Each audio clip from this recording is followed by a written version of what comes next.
Texas. So the get up We did, but we can't. I know, we were so thankful we know that.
Good morning.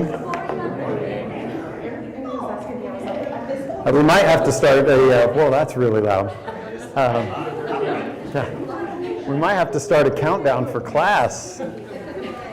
But it was good to see people here prior to 9 o'clock, so it was really good. Well, even I mentioned it to Holly this morning. It's like, nowhere else in my life do I show up when things start, except church.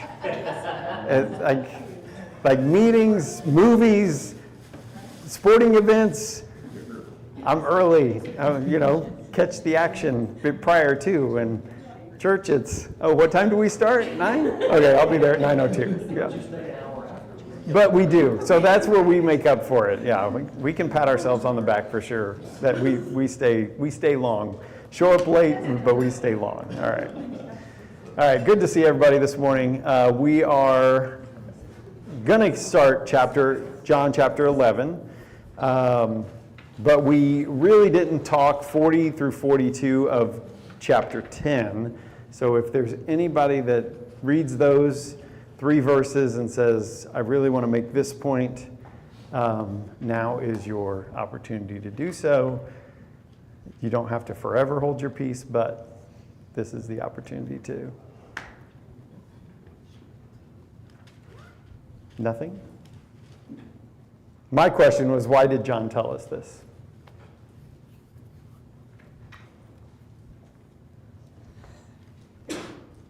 And we'll read it. He went away again across the Jordan to the place where John had been baptizing at first, and there he remained. And many came to him, and they said, John did no sign, but everything that John said about this man was true, and many believed in him there. It just feels so full circle, doesn't it? It just brings so much closure to the work that John did. Mm-hmm. Yeah, no, I really like that synopsis. I said it validated both John and Jesus. From what John had started as a prophet to saying, here is who is coming. And they said, well, John did no sign, but he spoke of you, and you did everything. You've done everything that John has said. So to Micah's point, it just brought that full circle. So I thought John saw this as an opportunity. John, the writer, saw this as an opportunity to kind of bring everything and still track the movements of Jesus in that. Also interesting the fact that just before that, though, the struggle Jesus was having is just look at the works. Mm-hmm. But John didn't even do works, and people were drawn.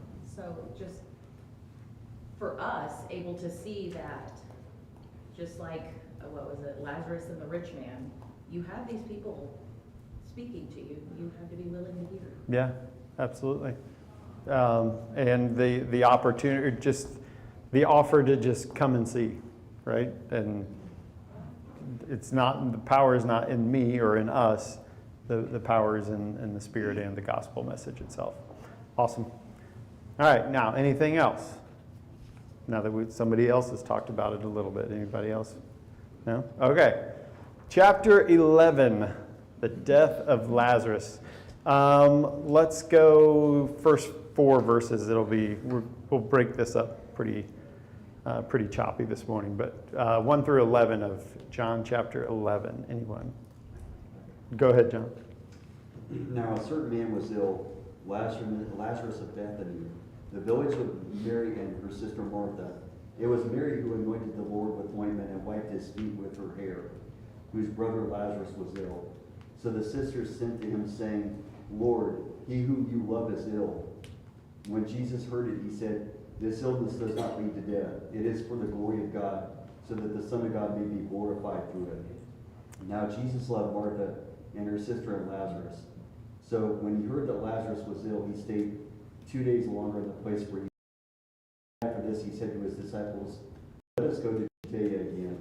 The disciples said to him, Rabbi, the Jews were just now seeking to stone you, and you are going there again? Jesus answered, are there not 12 hours in the day? If anyone walks in the day, he does not stumble, because he sees the light of the world. But if anyone walks in the night, he stumbles because the light is not in him. After saying these things, he said to them, our friend Lazarus has fallen asleep, but I go to awaken him. Thank you. Okay, so does anybody know, I didn't know this, the meaning of Lazarus? I looked it up, but I don't remember it. God's help. Yes, God is my help. Yes. So that's just an interesting, when I read that, I was like, fitting for this, what's going to happen with Lazarus. And he was a friend of Jesus, a close friend, so close that Mary and Martha, his sisters, felt compelled to reach directly out to Jesus when he fell ill. Okay, so I thought it was interesting in verse 2 that John does a little foreshadowing of who Mary is, in that he says it was Mary who anointed the Lord with ointment and wiped his feet with her hair, whose brother Lazarus was ill. He doesn't record that story until chapter 12. And then there's some that believe that this is also referring to the woman who washed Jesus' feet in Luke 7. That was done at the house of a Pharisee. So I don't know that was actual, but there are some that do believe that. So it was interesting the way it's written, that John again sets context as the narrator of this story and chooses to jump ahead with who this is, and then gives the rest of this story. So it was just how he wrote this was very interesting to me. Anything for a couple verses there? Well, it's just such a strange response that it says that Jesus loved Martha and Mary and Lazarus. And so when he heard that Lazarus was ill, he stayed 2 days longer where he was. Mm-hmm. Yes, exactly. But that goes to... So much, I'm not going to come see you. Yeah.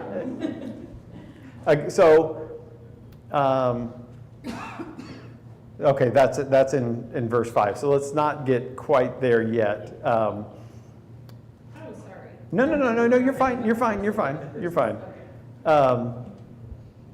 But they reference it in their message to Jesus. Lord, he whom you love is ill. So again, they had a fairly close relationship, it sounds like. Alan? Well, I was going to say the town of Bethany is referred to back when John was baptizing at the end of chapter 1. So I don't know if that's also a connection point between chapter 10 and chapter 11, kind of that transition, a couple verses there too, maybe. But obviously, to your point, like, this is a place that they knew. Mm-hmm. I mean, it is interesting his response that this illness does not lead to death, and yet he waits and Lazarus is dead.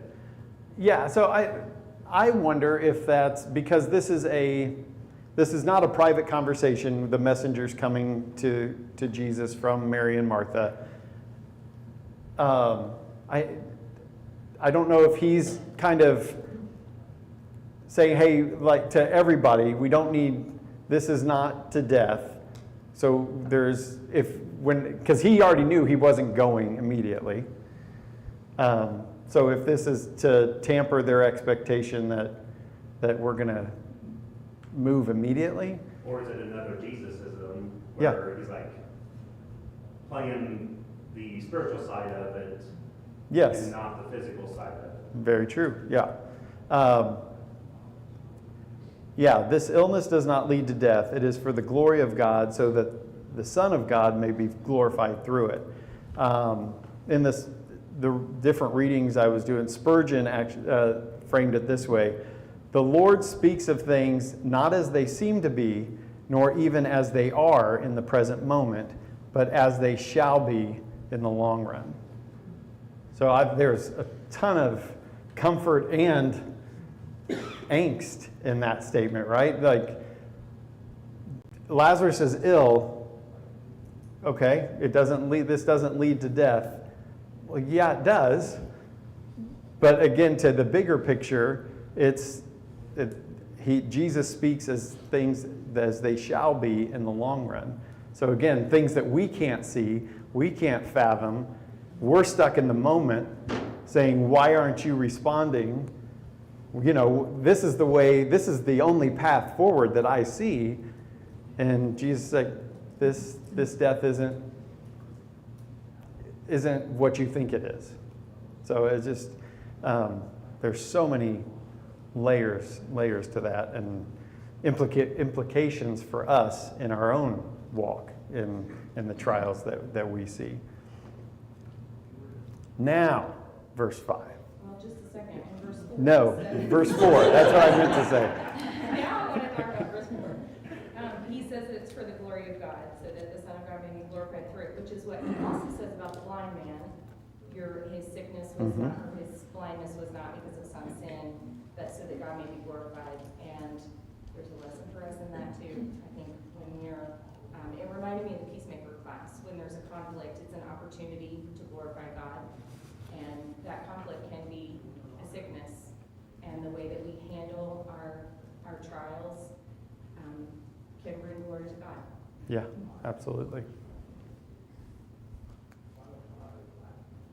Or it can show our true grasp of what we think we can control and not shine that light, and us going above and beyond to make it happen the way we think it needs to happen.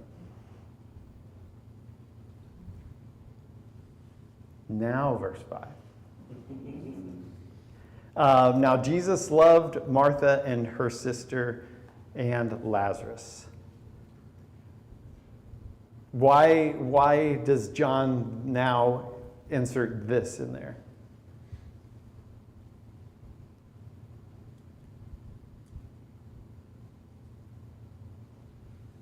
Shows the relationship and the closeness, Yeah. which then leads into the question of why does he wait? Yeah. Yes.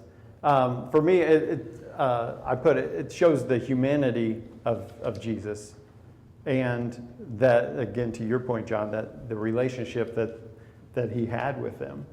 So again, I think John is trying to tell us that Jesus had true friends, true loved ones. He loved those that were with him, that were his friends, and it's just the human side. John is really trying to show us the human side of Jesus in all this. And he's setting us up to see some big emotion from Jesus. Mm-hmm. And I don't know that if we didn't get that whole picture, that it would hit as hard, be seen as clearly. Yeah, absolutely.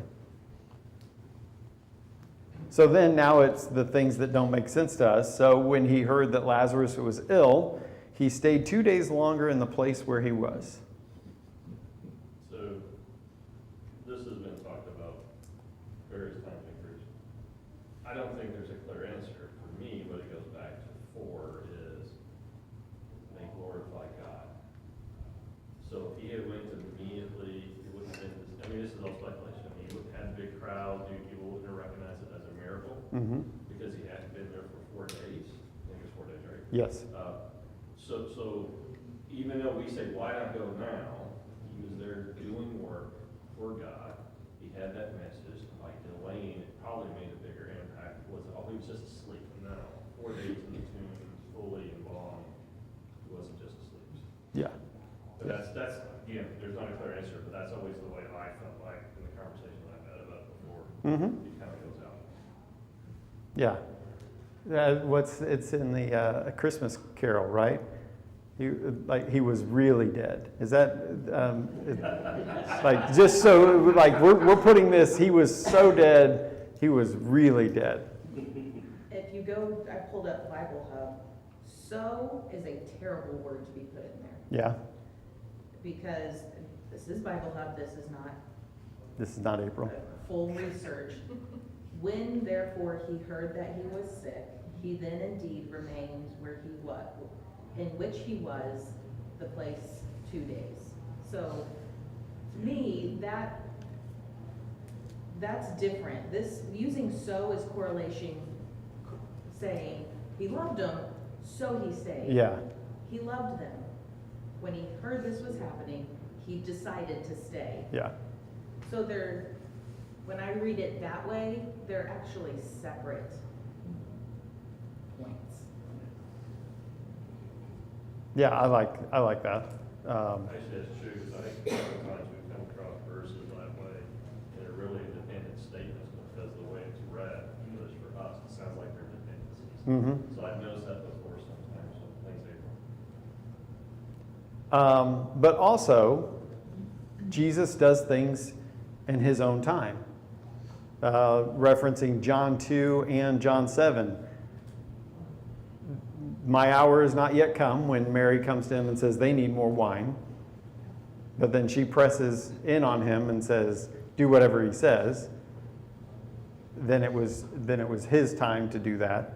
And then John 7 was when they were going to go to the feast, and he said, we're not going to go. But in his time, then he did go, because he knew when and how, way before it was going to be realized. Again, as they shall be in the long run, not as they are or as they seem to be in the present time. So I thought that was a pretty interesting, that this is common. This is Jesus doing things on his time for a bigger picture, because he knows the ending. Anything else on 6?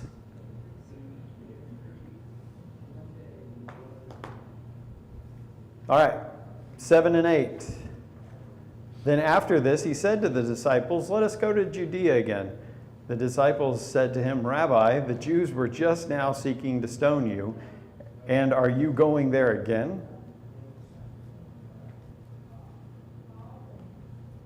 So 2 days ago, he said this doesn't lead to death. And now he's saying, okay, it's time to go. We're going to go near Jerusalem.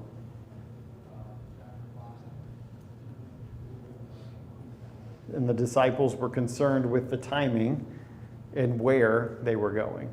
So again, that physical, there's too many people. They just were looking to stone you and kill you. At minimum, they're going to put you in prison. We can't go there. We're safe here. We're doing good things. You've already said Lazarus isn't sick to the point of death. Let's just hold tight. That's not his plan. Any thoughts there? Good.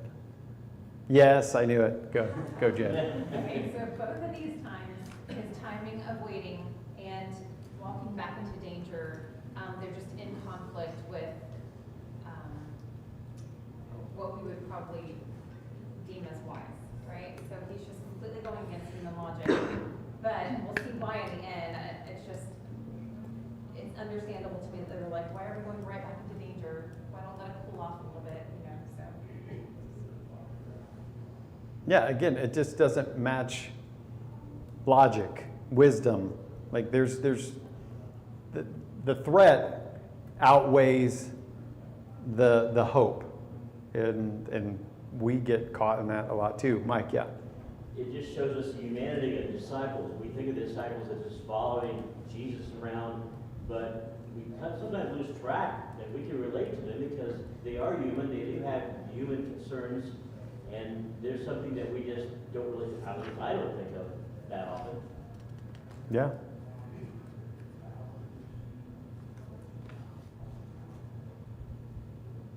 And I think they were just, maybe to your point, Mike, they wanted to protect him. Hey, I understand you're doing your thing, but we see the big picture.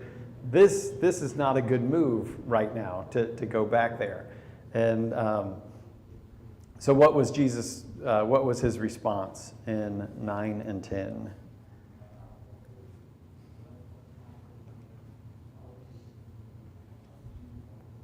Jesus answered, "Are there not 12 hours in the day? If anyone walks in the day, he does not stumble because he sees the light of the world. But if anyone walks in the night, he stumbles because the light is not in him."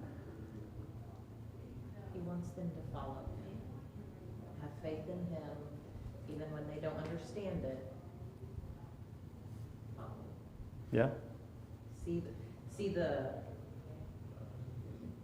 proof I've established that you can trust me. That's a hard saying.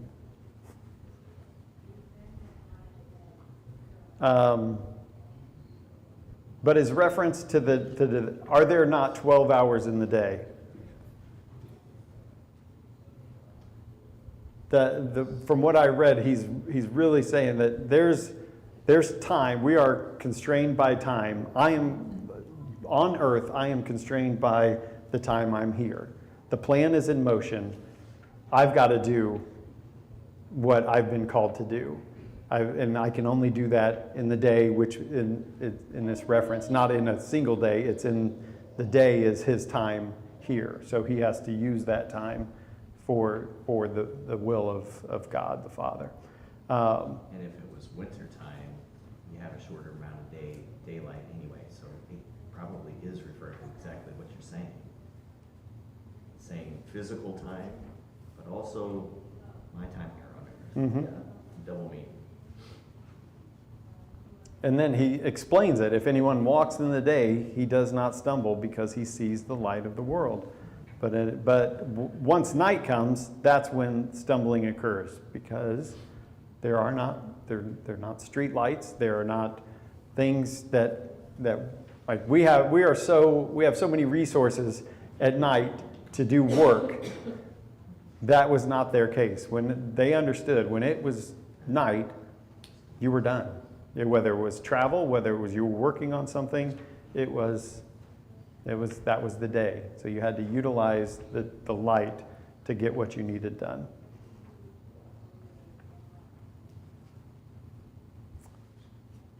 So after saying these things, he said to them, "Our friend Lazarus has fallen asleep, but I go to awaken him." What did they... Again, so this is reiterating the message from two days ago. On the surface, anyway. The illness does not lead to death. It is for the glory of God.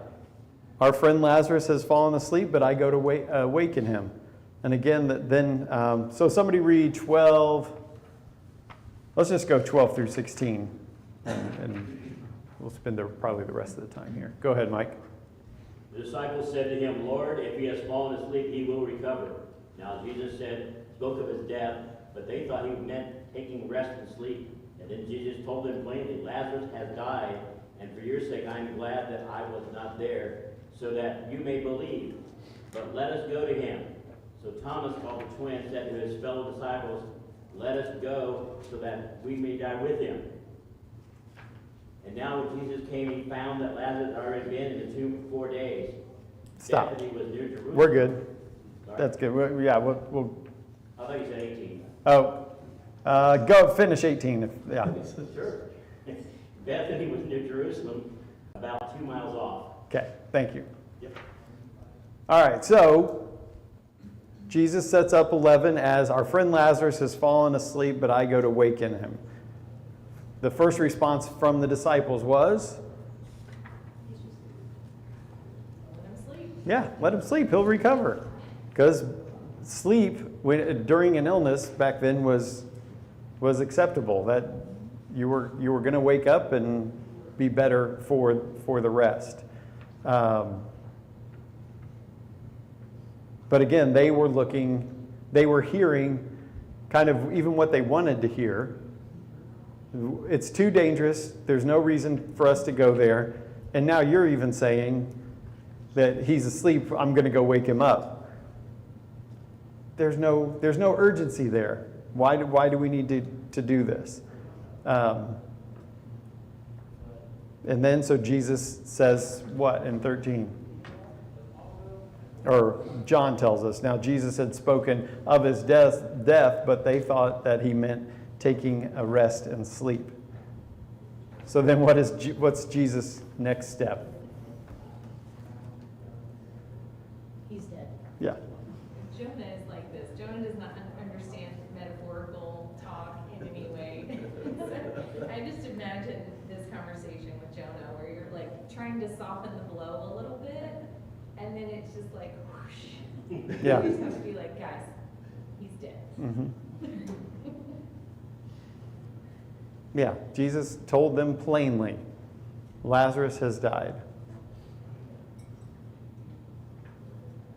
Now, put ourselves in that.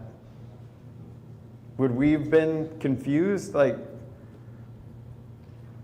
you just said 2 days ago, why did we stay 2 days if he's dead? And even just your previous statement, why don't you just tell us plainly? Now they're part of the Pharisees. Why are you the Christ? Why don't you just tell us plainly? And Jesus is like, in my own words, I am, but you're not listening. Mike. And it even gets worse after that. For your sake, I'm glad I was not there, so that you may believe. And I can see that just confusing them even more, adding to the confusion that they have. Yeah, for sure. Because our expectation would be if a close friend was sick unto death, we've seen your healing power. Why wouldn't you have been there or at least said, I've healed him, we don't need to go? I think they believed in the power, but were confused on the implementation or lack thereof of that power. Well, all of us believe in power, sometimes to a point. Like, death seems much more final than just sickness. You think that's the end, like, as a human. Which I'm guilty of. Well, I trust you as long as it doesn't go this far. But if it gets too out of control, then I'm not sure I trust you anymore. Yeah, we all have those limits of, I trust you until my point of it's gone too far. And then back to that earlier, then that's when we either show our growth in our faith or we cling to what we know and what we feel like we control, and that shows to the world. But it is interesting that in 15, and for your sake I am glad that I was not there, so that you may believe. Wow. That's a hard saying to swallow as well. Because now we're talking about death, finality, and Jesus, who we've been told and has said that in agreement with that he loved Lazarus. I'm glad I wasn't there, so that you may believe. This is for my benefit, that you're letting your friend die and the family and all those that know him are mourning for my benefit? And he's also assuming they don't believe, which could also be offensive. Mm-hmm. Or is he trying to prepare them for the next level? Is he pushing them to the next level? Because he also has to prepare them for the fact he is going to die. He does have power over death. There is more happening. And he's trying to go, okay, we need to start graduating from the milk. We've got to move forward. I need you to see the bigger picture here. Mm-hmm. Not necessarily, I can't believe it, but guys, tough love. It's time to move forward. Let's go. Again, that's hard for us to swallow. Yeah. I think of it, the chosen, and we see how much they wanted to protect him. And we don't always think about that as we're seeing him work with his disciples. We're seeing him feed the 5,000. We don't as actively think about what was happening outside of that. The constant, something happening behind the scenes. They are plotting, the plotting that was going on. And so they're trying to learn from him, and they're being amazed, and they're trying to grow. But the other side of that is trying to protect him from what is happening, because they're humans. They love him. They want to share him with others, but they want to protect him. And just all of that happening while trying to grow, like, that's mind-blowing to me, how you would manage all those feelings. So sometimes when they don't get it, Well, good heavens, the amount of things they're trying to process at one time. Yeah. Well, because I mean, they had been taught by the Pharisees of what the Messiah looks like. So now we believe that he is the Messiah, so he can't be put to death. I mean, he's going to be our king. This is our king going forward. So putting him in danger jeopardizes the kingship that we believe that he is. And so again, it's that, what do they really believe?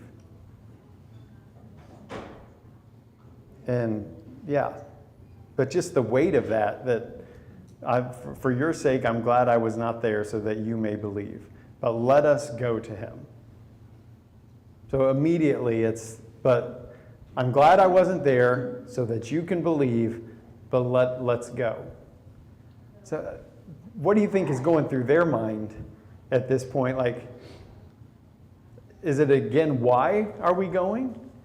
Or, and that's why I think Thomas in his statement next is very interesting. So Thomas, called the twin, said to his fellow disciples, "Let us also go, that we may die with him." Yeah, I think he stopped thinking about Lazarus. He's like, all right, this is the end for Jesus. Let's all go see how this plays out. Yeah. I don't even think he's thinking about Lazarus at this point. I think it's a little bit of sarcasm, and I think like that's like, I don't know, it like helps me like this is real conversations back then, not just the Bible, you know, like, oh, we're gonna go back into this territory that everyone wants to kill us, so let's just go die with them. Yeah. Well, but if this is, I mean, all the apostles eventually do die for the cause.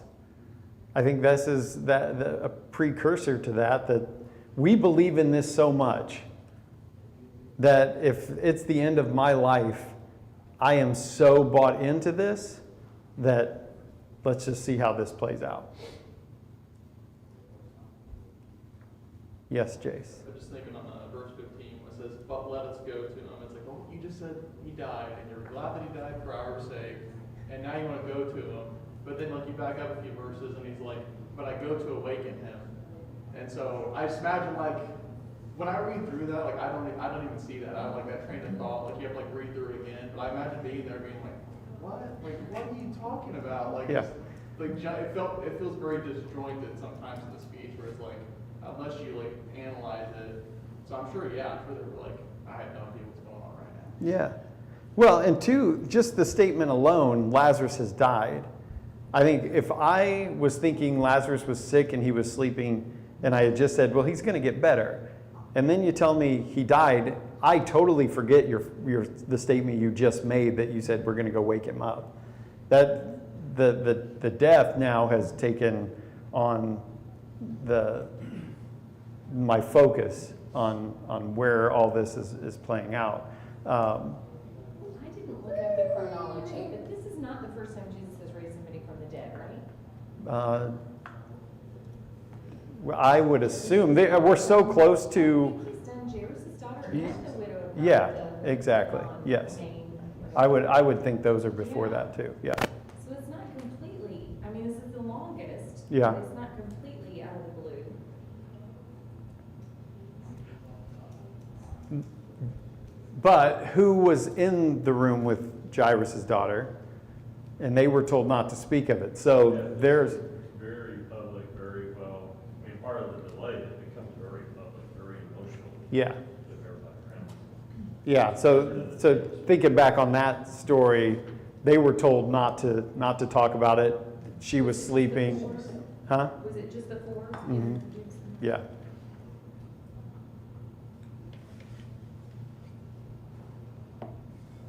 Yeah, so, yeah, what an amazing thing that they're getting ready to witness. In the previous one, he wasn't ready for this one, and he a lot of conflict, a lot of noise, which is for the benefit. Now it's that time for him. Yeah. Yeah, things are coming to a head now. Yeah. So now when Jesus came, he found that Lazarus had already been in the tomb 4 days. And what's the significance? I mean, we've talked about it a little bit, but does anybody know the cultural significance of 4 days? I think Spike alluded to it earlier, that's what you're talking about, where I think it was like the belief was like your spirit was still with you until like day 2 or 3 or something. So it's like, all right, I'm gonna wait a full extra day, and then like you said, everybody would have heard about it, right? Funeral arrangements, all that good stuff, and then he's in the tomb.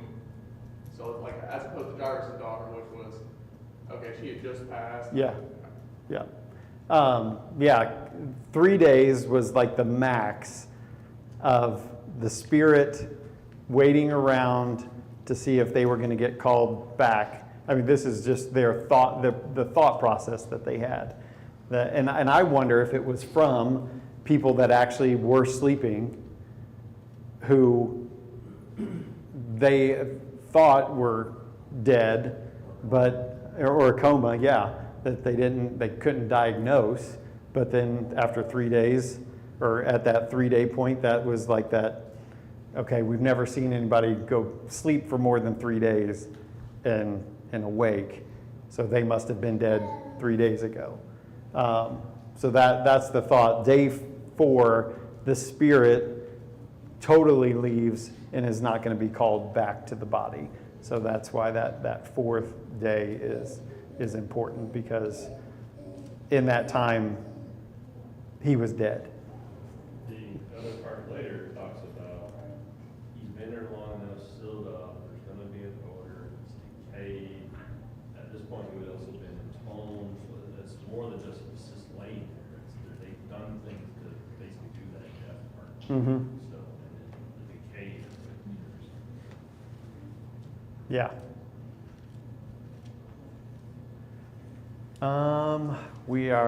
This is a good place to stop. We've covered the 4 days, because the next section is an important one to spend some time on. I will not be here Wednesday. Are you good? Jace will pick up in verse 18 of chapter 11 on Wednesday. Anything else in closing? Thank you all.